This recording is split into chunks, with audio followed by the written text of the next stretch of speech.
Your body might tell you to eat when you're not hungry, or your body might signal your brain to motivate you to eat when you don't really need food or any more energy because you have adequate fat stores, because you're out of hormonal balance. So our normal weight regulating mechanism, which would signal us to keep our fat stores in relatively stable over time, percentages to our body weight, so our body weight would stay stable. This gets messed up because our hormones get messed up. And the main hormone that's causing most of the difficulty in the modern day food environment is insulin.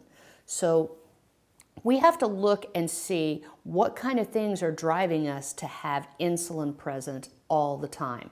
Because the problem with insulin being present is it's a hormone that encourages your body to be in fat storage or fat accumulating mode. That's what the purpose of insulin is. Most people think that insulin is a hormone that is in our body to prevent us from having our blood sugar be too high.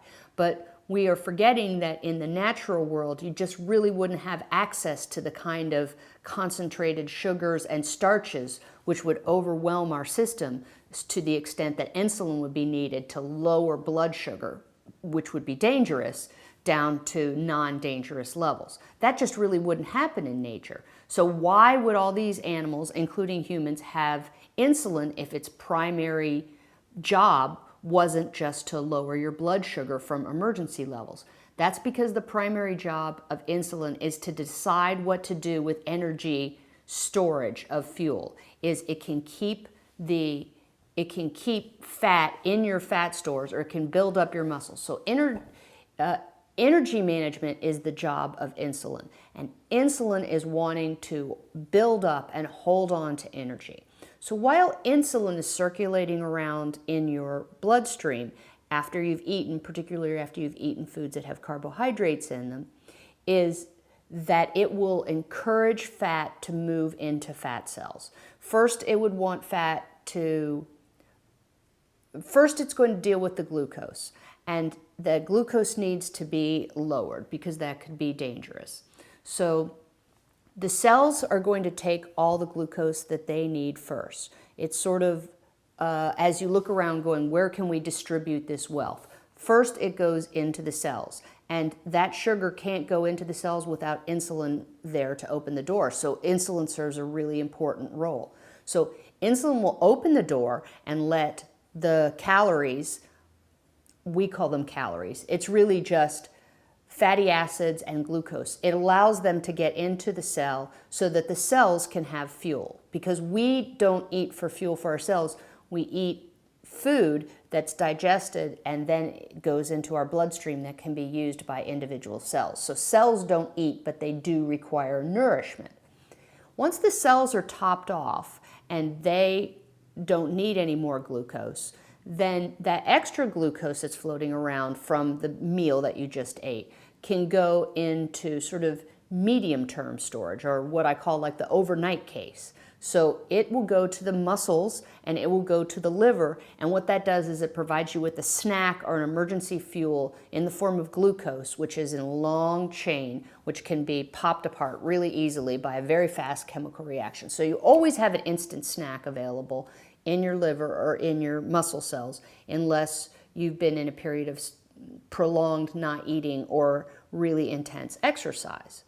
Now, when there's leftovers from those two places, then the fat cells are going to take in the sugar, which is converted into fat for long-term storage. And that's supposed to be there for when you're not eating. It can be burned easily for fuel. It's released from the fat stores.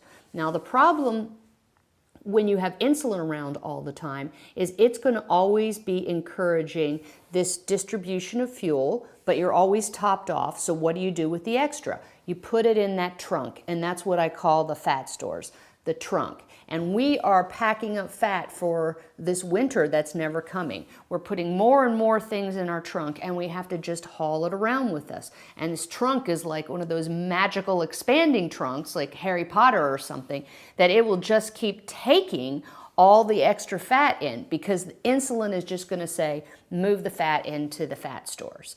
And when you are in a situation where you have insulin dominance because it's around all the time, then insulin will also protect the fat stores so that they hoard the fat and hold on to it, and it's not available for fuel.